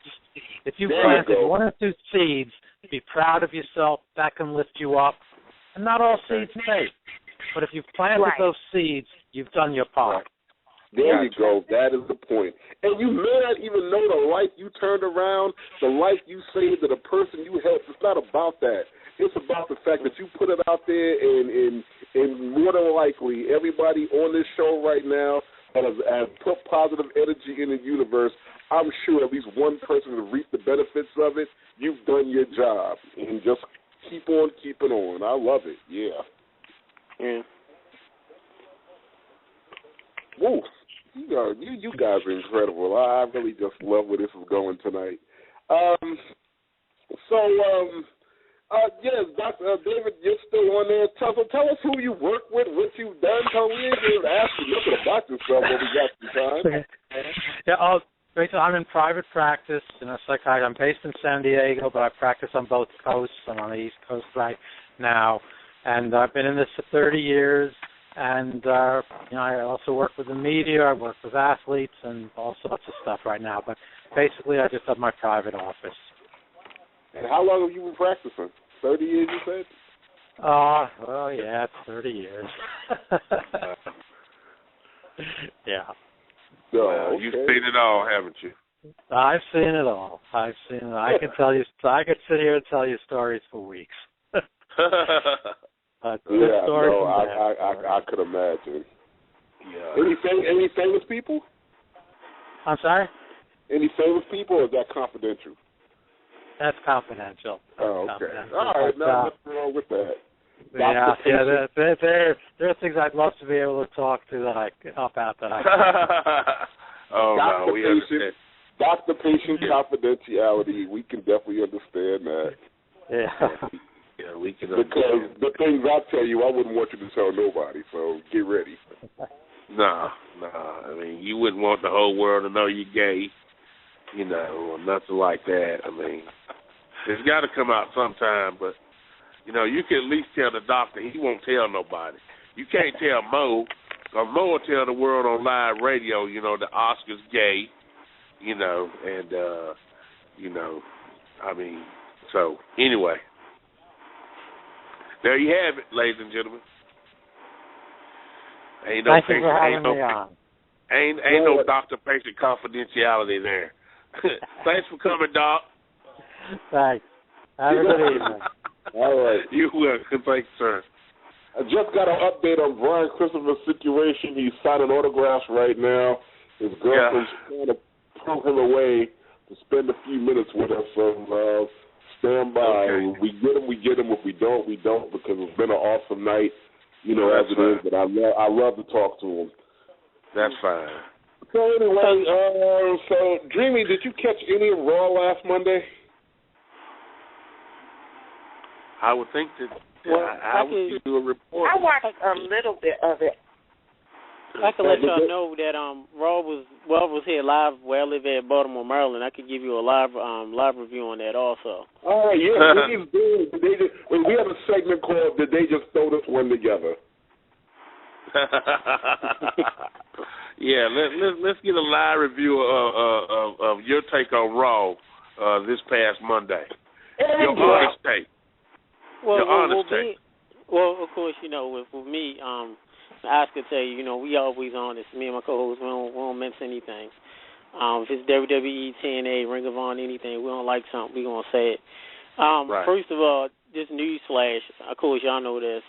Everybody have saw memes on Facebook, memes of those pictures where they do text, and everybody make fun of TNA where they don't draw big attendances. Well, let you know, been going to wrestling since the 1987 with the NWA. Every show I've been to in the Baltimore arena has been full. This is the third Raw that was in Baltimore this year, and this is the first time that the whole Baltimore arena was not full. So where the hard camera was at, you know, when you sit down, you see the hard camera. The whole left side of the arena wasn't full. The first section was full. The floor was full. The whole third section was topped off.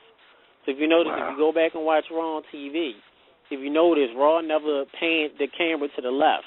He always kept a straight shot, and he always panned to the right. Just because that game took forever. Yeah. And see, normally the Baltimore arena is full. You know, like the last Raw that was in April, and then the first Raw this year, the old Raw was full. This Raw wasn't. Overall, Raw was okay. The big cop from Roman Reigns, big boost for Cena. I just thought Raw was okay. It was pretty funny that they decided to call it a season premiere, and how you have a season premiere with a program that doesn't have any breaks.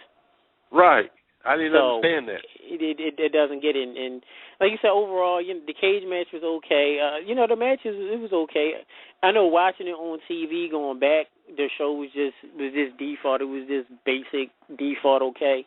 Being there live was a lot more fun. But overall, the show was okay. It was all right. It was actually a real fight in the crowd between two women, which was actually funny. more entertaining than Cena. But we didn't make it on TV. Me and my co-host, George, doing a Rusev segment. If you watch it, the people that was holding the American flag, there was a guy behind us that had the flag, and to the right you'll see me and my co-host George. So Raw was okay. The dark main event, you know, of course the cameras go off, they do an extra main event. It was a John Cena, Big Show, and Mark Henry against the Wyatts, and it was a good match. Of course, you know, Cena and the guys won and signed autographs and took selfies, and so Raw was all right. It was okay. What about that segment with Jerry Springer? Born. It was a big Born chant. I don't know if they caught on live TV, but it was a Born chant. Yeah, they didn't get that. No. Right. Yeah, it was just a big Born chant. Most people got up, went to the bathroom, got funnel cakes, got beer. Nobody really cared.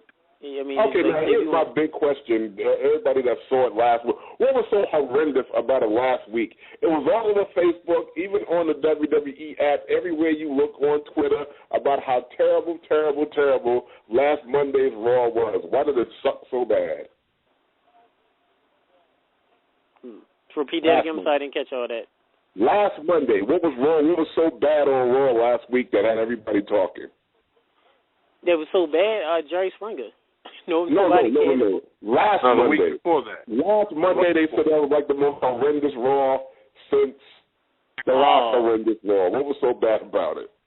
You know, I can't even remember the last Raw, honestly. That's sad. I would have to go back and watch it. I can't remember what happened last week of Raw. What about you, Mo? Do you remember? No, that's what's sad is that they're not putting on programming that you remember from one week to the next. But I will mention the big story from Raw last week was, which I thought was great, was it was a fan that had a sign that said, "I'd rather be at home watching Monday Nitro for $9.99," and of course, you know you're one of the boys who used to be in WWE. I guess Vince told somebody to take the sign down, and the fan refused. I thought the sign was great. Voice your opinion, because watching anything old or from that era, the Monday Night Wars or anything, gets more pop and is better than the current product. Matter of fact, I will tell you that the biggest pops when they do the they always show WWE programming during the commercial breaks. Whenever it was old videos of Stone Cold, The Rock, the Attitude Era, DX, any old Nitro clips with like Sting and the NWO and the Cruiserweights, Goldberg, got the biggest pops. Anything current, people just sat there and just waited. I'm sorry, I didn't mean to cut you out. What was the feeling in the building?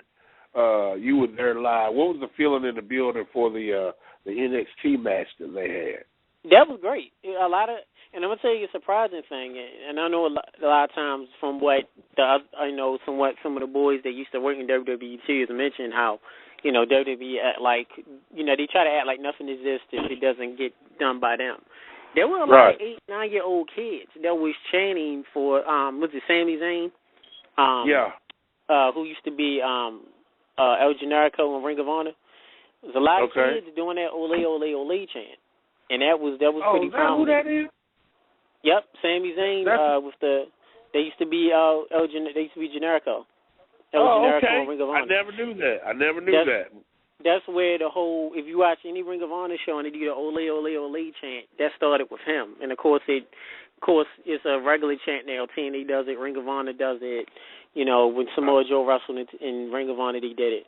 But that's why you hear that. So it's fact that when he gets caught up to the main roster, a lot of the fans will start doing the Olay chant. But the NXT match was great. A lot of fans was into it. You got to see something different. The closest thing of TNA / Ring of Honor style match you would get in WWE. But I thought it was good. What do you think of that Neville kid?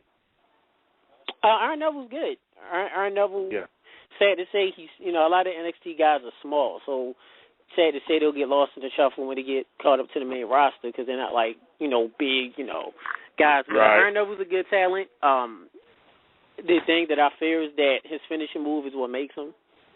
Right. When you watch Iron Neville, you're going to want to see that, I'm not sure what they call it, the corkscrew flip splash. But he is good. He's a good talent. Kid looks good.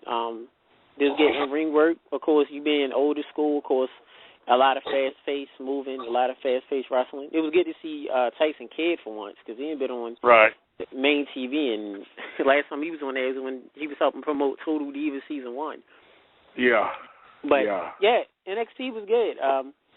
I thought it was pretty good. I think they should do that on a regular. Every Raw or SmackDown, they should have at least one NXT match to help, help the kids out. Yeah. Change the tempo. Yeah, I think that Neville kid's got that fantastic finish. The only thing it can remind you of is how fantastic Evan Bourne's finish was. You know what I mean? And then after seeing it a dozen times, it wasn't fantastic anymore, and so he didn't have nothing else to offer. You know what I mean? That is true. That's basically what happened after you've seen his finish a dozen times. It wasn't over the top anymore. It wasn't like, wow, ooh, So, okay, now what has he got beyond that finish? That's going to make him stand a step above, the Cenas or the Zigglers or what else can he bring to the table that's gonna make him last in that fish pond? Yeah, that's true. And I will add too. I'm not sure if Mimi is there. I want to say hi to her. I like the fact that you get to see a lot of the mid cards and a lot of the secondary titles get pushed. The U.S. title and the IC title. Ziggler with the IC title, Sheamus with the U.S. title. Nobody really seemed to care about Sheamus and Cesaro's feud. It was utter silence when Cesaro attacked Sheamus. Nobody really cared at all. Big top for Ziggler, big heat for Miz. But I just like the fact that, because I grew up with wrestling, the late 80s and 90s and all, and every title mattered. It wasn't just the world title; it was the IC title, the US title, or the TV title, or the cruiserweight title, or the tag titles. We had real tag. Right. And that's another thing too. Is the tag team division is. WWE seems to have this formula where you have a good tag team, they work, and then you split them. Right. It's like, why? Any good tag team they have, the team is split. Right. What is your take on the guy with the beard that came out with the Miz? I can't think of his name right now. To go from Money in the Bank. Yeah, Sandow. What do you think of how he's just, gone from, big angle Money in the Bank to what he is right now? Well, it's sad because, and granted, I know, when you're in the business, you do, if that's your job, you do whatever, you're told to do. And the fact that he's still on TV and still being relevant, that's good. And I like him being the Mrs. Double because that gives him something to do. But then just think, what was it, a year ago? He won Money in the Bank. He was getting to push Cody Rhodes. And I remember the Raw when he challenged Cena, and I was upset because it's like, why can't Sandel win? And then you do a screw finish where he loses. It's sad to see that this guy who literally, and from the mouth of Simon Dean and other people that helped, Damian Sandow back when he was with, was it Casey James or Idol Stevens when he was at Tag Team of SmackDown. For somebody that paid his dues, busted his tail, stayed in Puerto Rico for over a year, grew the beard, changed up his old image, busted his tail. Ladies and gentlemen, I just want to let you know that the one and only Brian Christopher is on live with us right now. Good. Brian Christopher, what's up, brother? What's going on, brother? What's up, man? How's that adventure at right now? You drunk yet?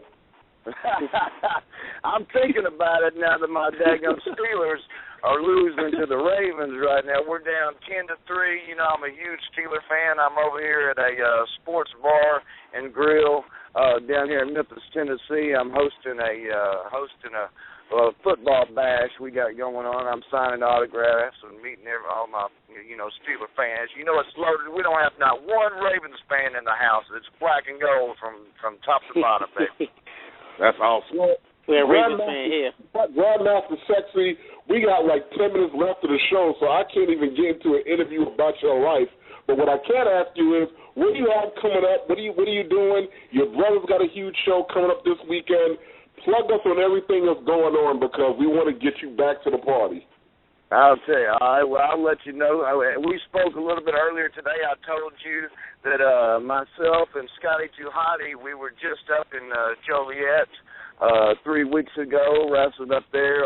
We hadn't been in Chicago wrestling as a tag team, I think it was in 13 years.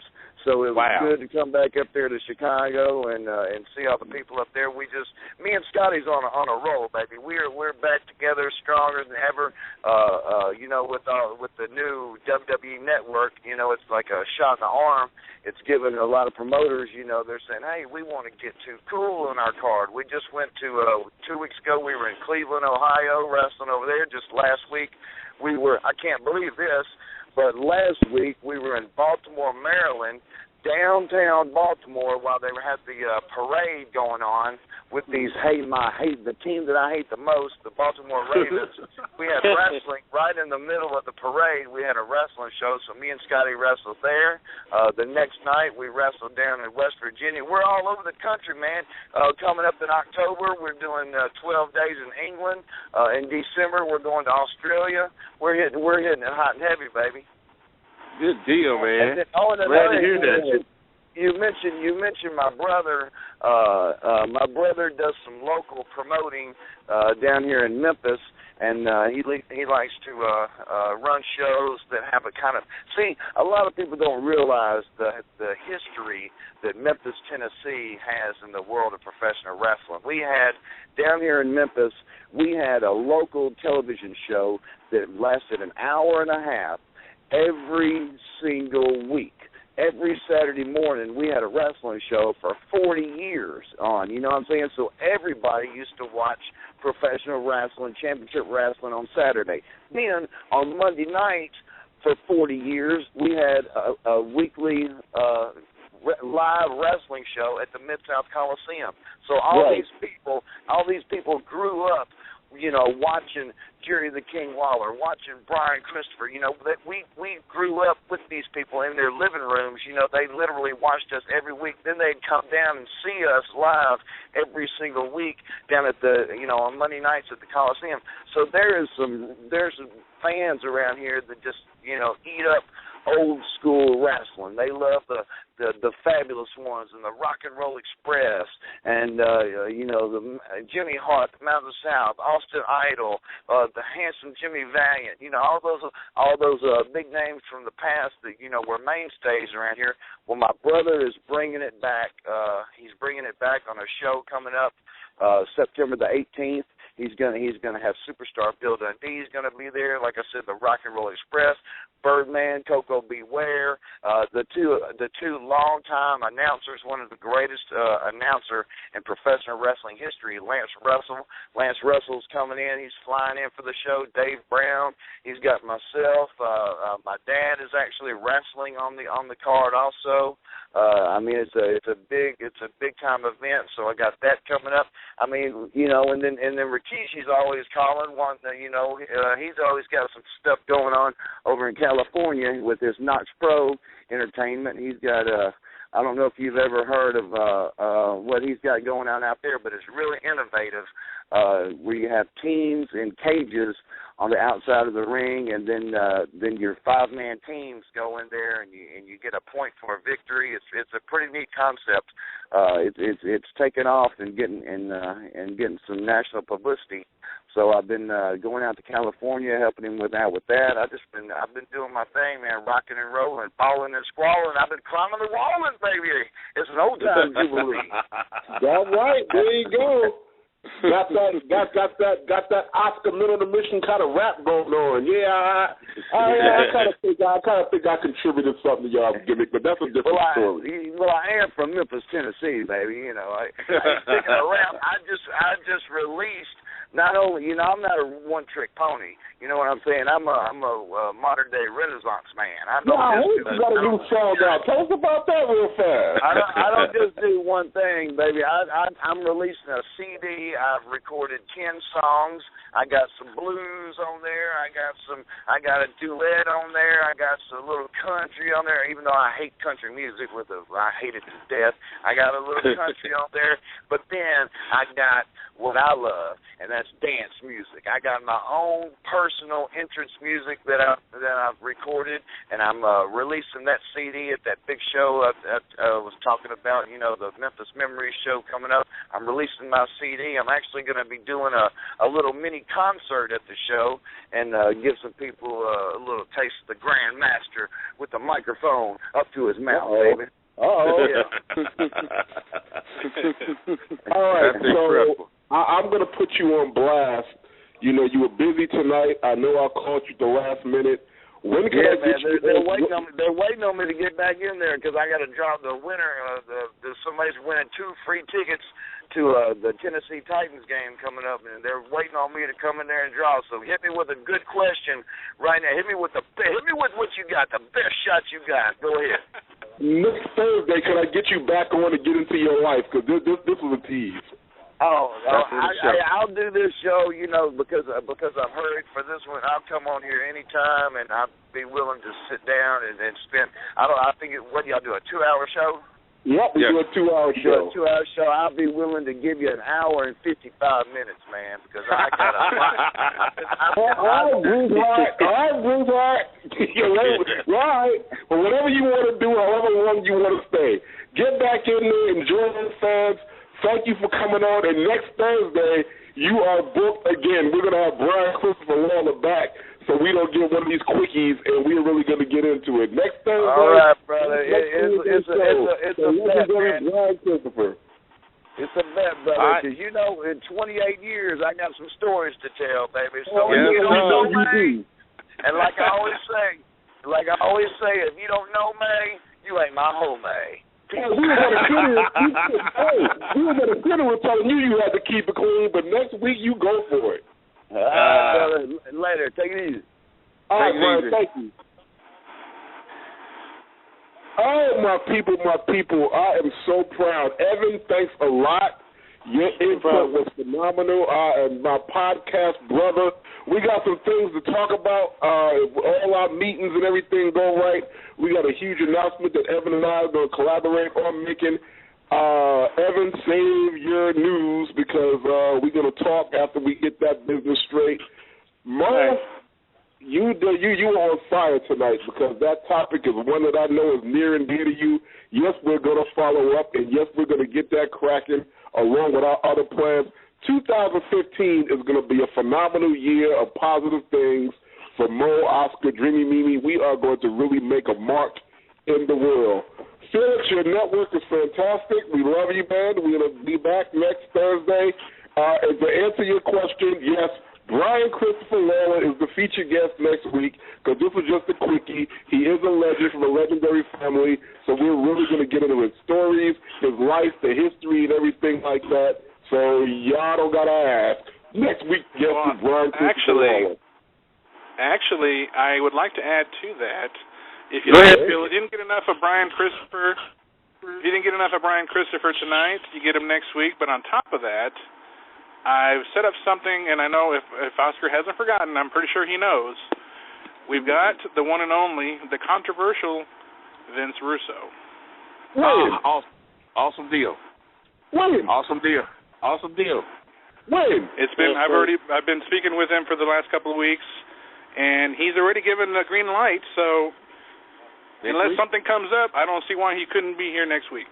Because that's what he's doing. So. All right, there you go. Brian Christopher and Vince Russo. Okay, this is the interview of all interviews.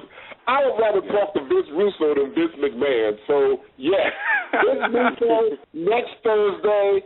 Not Your Mama's Radio. This going to be a ratings grabber right here. This is going to be the most downloaded show in the past 3 months of Raw Podcast because Vince Russo got so much to say. He is the interview to get. And I also want to add on there as well too that in 2 weeks we have hooked in former WWE star Ezekiel Jackson. He will be on September 25th, 2 weeks from tonight. It gets better and better. Working on it, man. Working on it. Ezekiel Jackson, September 25th. But next Thursday, Brian Christopher is coming back, and Vince Russo is going to be on. All right. Enough said. Okay. Thanks, Felix. Oh, no problem, guys. Appreciate your hard Glad to help out. Felix. I think this is going to be a lot of fun. Let's come early.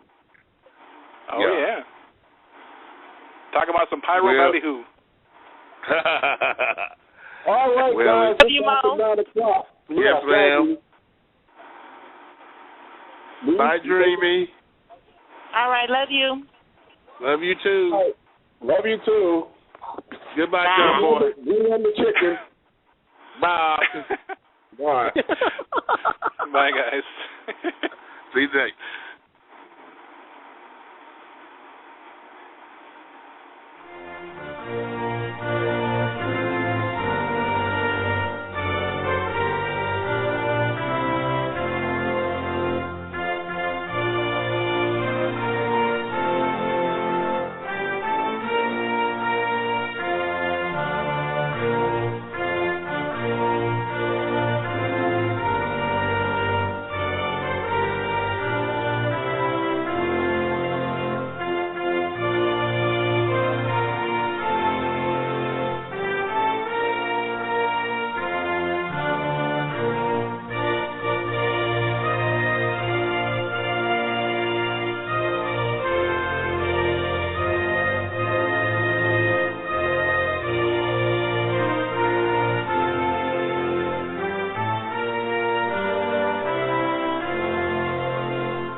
Well, man,